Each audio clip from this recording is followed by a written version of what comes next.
This is Max and Mia podcast. Hello, everyone, and welcome back to the Max and Mia podcast.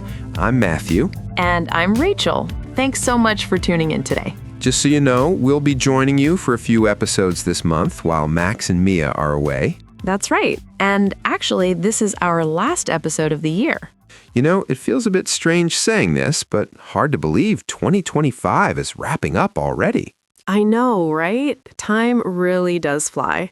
But before we get too nostalgic, we wanted to say a massive thank you to everyone who's been listening, sharing feedback, and joining us on this journey.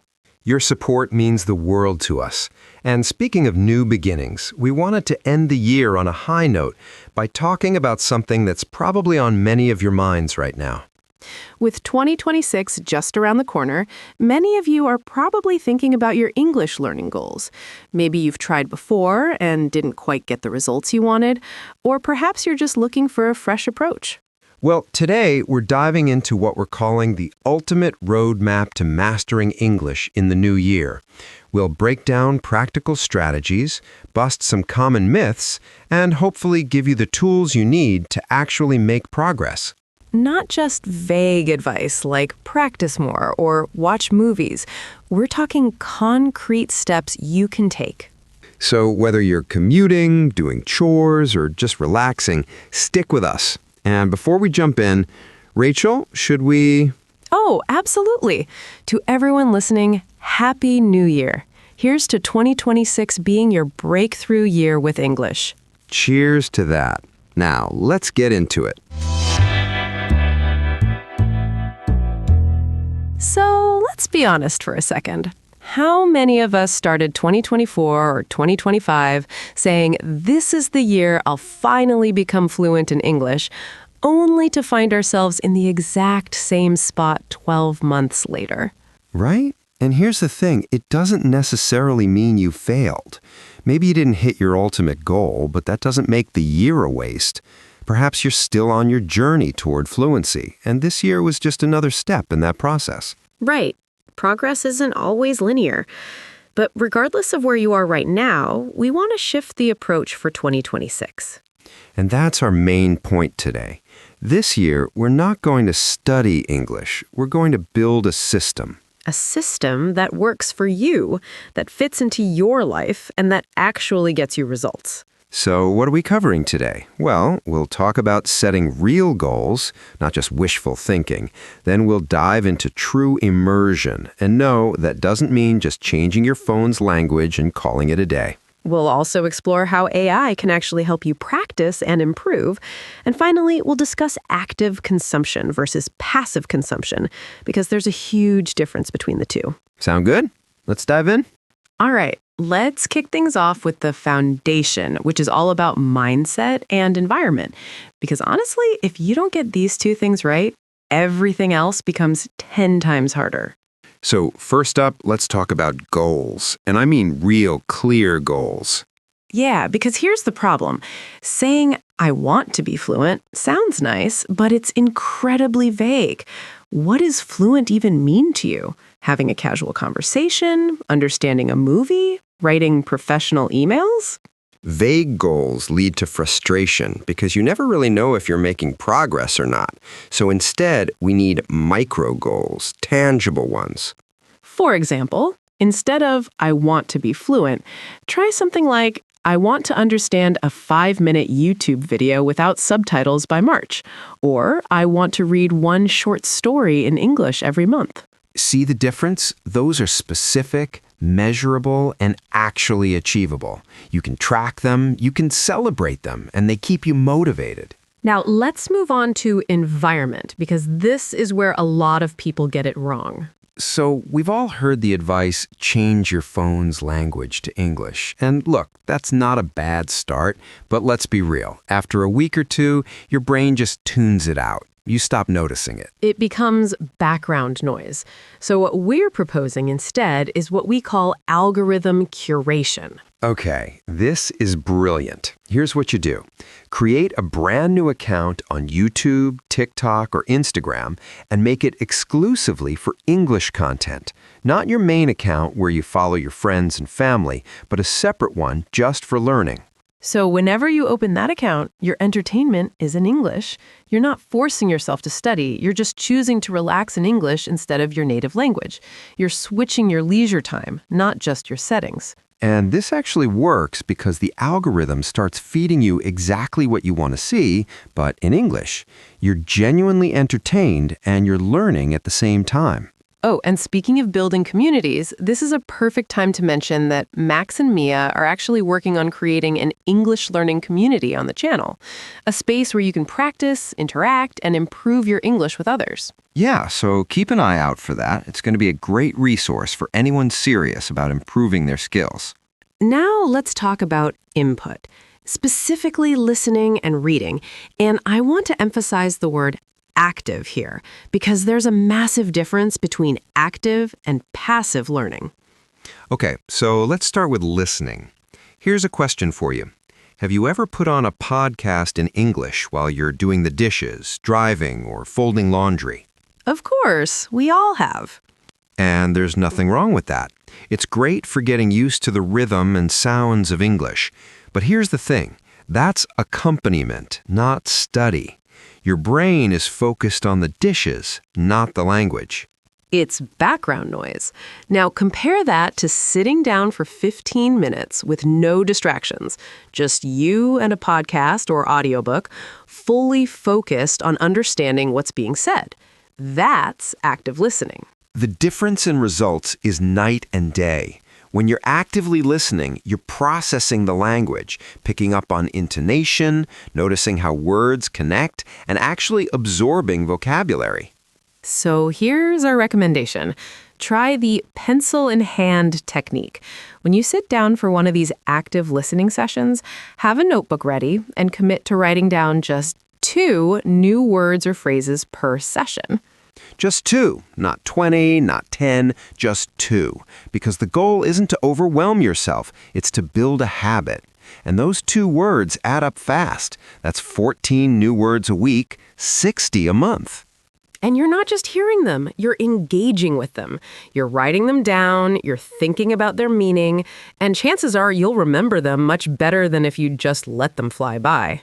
Now, let's shift gears and talk about reading. Specifically, why short stories are your best friend when it comes to building reading skills. Oh, I love this one. So the problem with trying to read a full novel in English, especially if you're at a B1 or B2 level, is that it can feel overwhelming. You're hundreds of pages away from finishing, and that can kill your motivation. But short stories, you can finish one in a single sitting. And that sense of accomplishment, that feeling of, I just read an entire story in English, is incredibly motivating. And here's a simple technique to get the most out of them. Read 1 page, then pause and try to summarize what you just read mentally. Don't write it down, just think about it. What happened? Who did what? This forces you to actually comprehend what you're reading, not just let your eyes scan the words. And if you can't summarize it, go back and read it again. That's active reading. Over time, you'll notice your comprehension improving, your vocabulary expanding, and your confidence growing. Plus, short stories are just more enjoyable. You get a complete narrative, a beginning, middle, and end, all in one go. Now, where do you actually find these stories? Look up graded readers online. They're specifically designed for language learners at different levels. Or check out websites like Project Gutenberg, which has thousands of free classic short stories. Yeah, and if you're at a B1 level, start with authors like O. Henry or Simple Fairy Tales. They're engaging and not overwhelming. All right, now let's talk about one of my favorite techniques for combining listening and speaking practice, the TED-Ed method. Ooh, yes, this one's a game changer. So the idea is simple. You pick a TED-Ed video, which are usually around 5 minutes or less, but instead of just watching it once and moving on, you're going to use a repetition system. And this is key. You watch the same video multiple times over the course of a week, but with different focuses each time. So here's how it works. The first time you watch, no subtitles at all. Your only goal is to capture the general idea. Don't stress about understanding every single word. Just ask yourself, what's this person talking about? What's the main message? And you might only catch 40 or 50%, and that's totally fine. This first viewing is about training your ear to pick up context clues, to understand meaning even when you don't know every word. Then, a day or two later, you watched again, but this time with English subtitles. Now you're focusing on vocabulary. You're seeing how words are spelled, how they connect in sentences, and you're filling in the gaps from your first viewing. And this is where you might want to pause and write down a few phrases or expressions that you found useful. Again, not everything, just the ones that stand out to you. Finally, on your third viewing, you're going to do something called shadowing.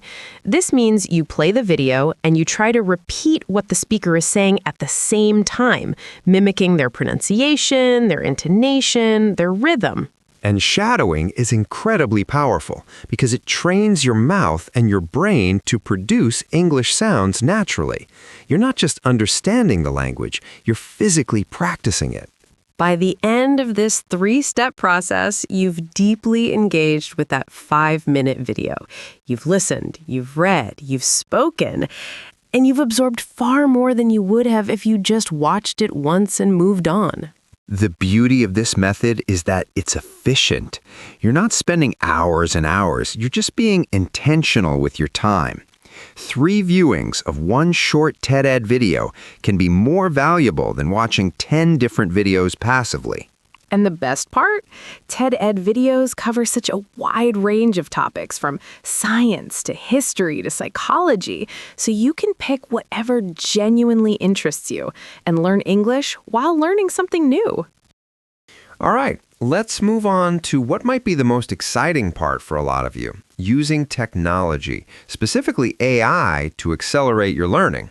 Oh, this is huge. And I think there's still some confusion about how to properly use AI for language learning. So let's clear that up right now.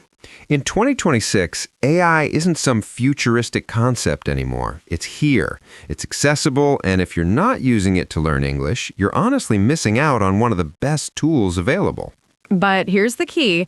AI is not there to do your homework for you. It's not about asking ChatGPT or Gemini to write an essay and then copying it word for word. Think of AI as your personal tutor, your 24/7 professor who never gets tired, never judges you, and is always ready to help.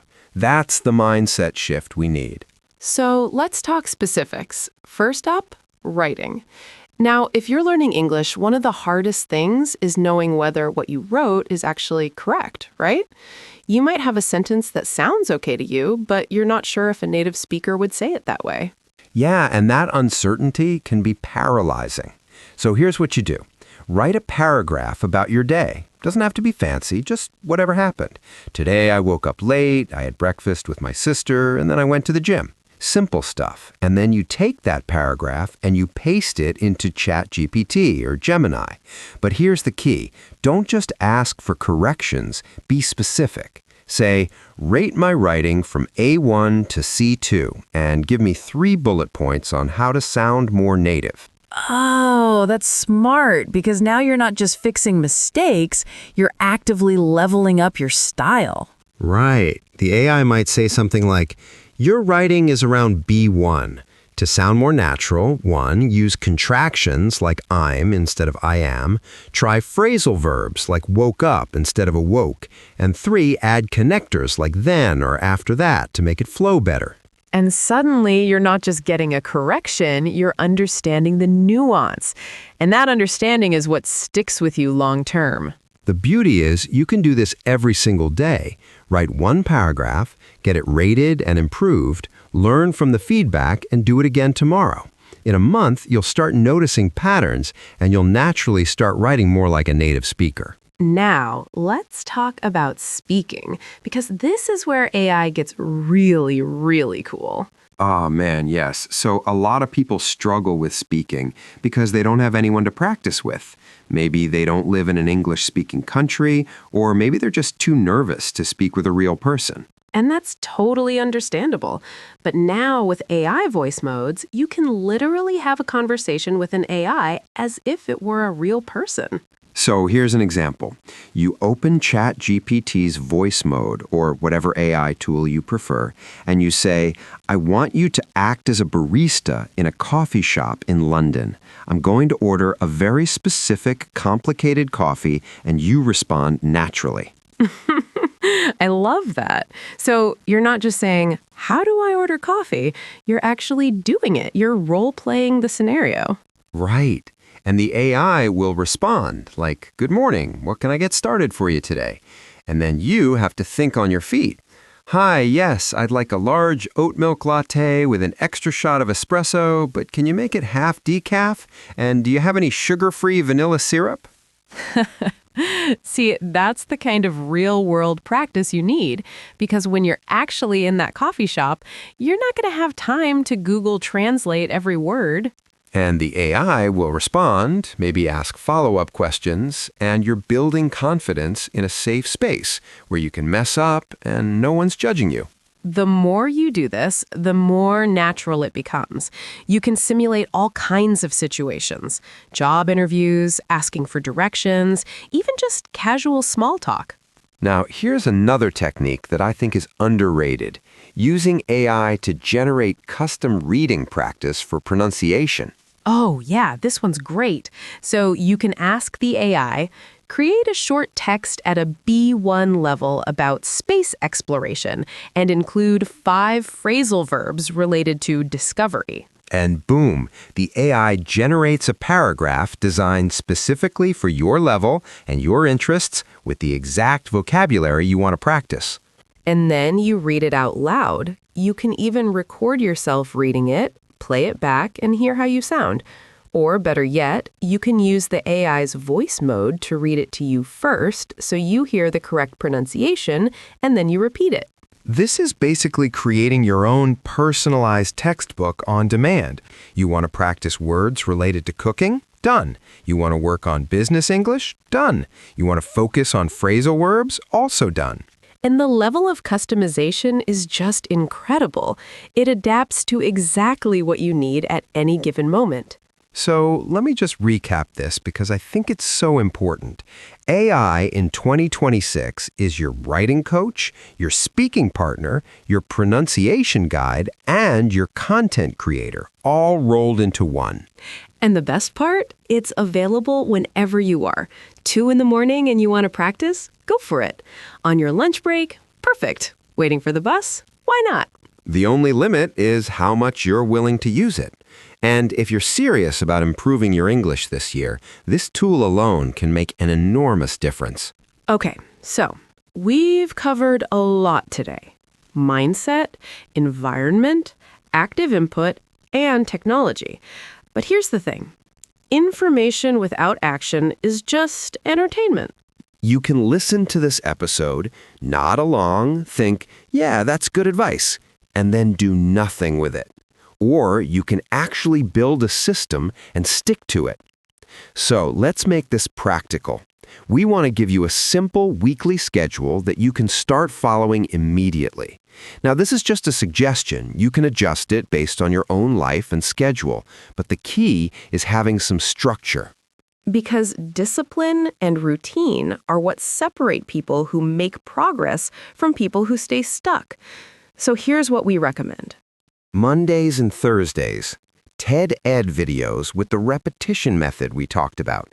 Pick one video, watch it 3 times over the course of those 2 days. Tuesdays and Fridays, active podcast listening plus an AI conversation. So maybe 15 minutes listening to a podcast with your pencil in hand, and then another 10 minutes having a role play conversation with AI. Wednesdays and Saturdays, short story reading. Just one story, read it at your own pace. Use that summarizing technique we mentioned. And Sundays, take a break. Or if you want, do some passive consumption. Watch a movie in English, scroll through your curated Instagram account, whatever feels relaxing but still keeps you in the language. Now, again, this is just one possible schedule. Maybe you work night shifts and this doesn't fit your lifestyle. That's totally fine. Create your own routine. The important thing is consistency. It's better to do 15 minutes every single day than to cram 3 hours on a Sunday and then do nothing for the rest of the week. Progress comes from repetition, not intensity. Think of it like going to the gym. You wouldn't work out for 8 hours one day and then take a month off, right? Well, you could, but you wouldn't see any results. The same applies to language learning. Small, consistent actions compound over time. And before you know it, you'll look back and realize how far you've come. And that's really what we want for you. Not perfection, but progress. Not fluency overnight, but steady, measurable improvement throughout 2026. So here's our challenge to you. Pick one thing from today's episode, just one, and commit to doing it this week. Maybe it's creating that curated English social media account. Maybe it's reading your first short story. Maybe it's having your first AI conversation. Whatever it is, start small, but start today. And if this episode helped you, if you found value in what we talked about today, we'd really appreciate it if you could hit that like button and subscribe to the channel. Yeah, it helps us reach more people who are on the same journey as you. And honestly, the more support we get, the more content we can create to help you along the way. Also, if you have a friend or a family member who's been saying they want to improve their English in 2026, share this episode with them. Learning is always better when you have someone to share the journey with. You can keep each other accountable, share resources, even practice together. And don't forget about that community Max and Mia are building. Once that's up and running, you'll have a whole group of people working toward the same goal. Before we wrap up, I want to leave you with one final thought. Remember, consistency beats intensity every single time. It's not about studying for 5 hours one day and then burning out. It's about showing up for 15 minutes every day, even when you don't feel like it. Because those small daily actions, that's where the real transformation happens. That's how you go from wishing you were fluent to actually becoming fluent. So make 2026 the year you commit to the process, not just the dream. We're rooting for you. From both of us, Happy New Year. And here's to making this your breakthrough year with English. Thanks for tuning in, everyone. We'll see you next time. Take care.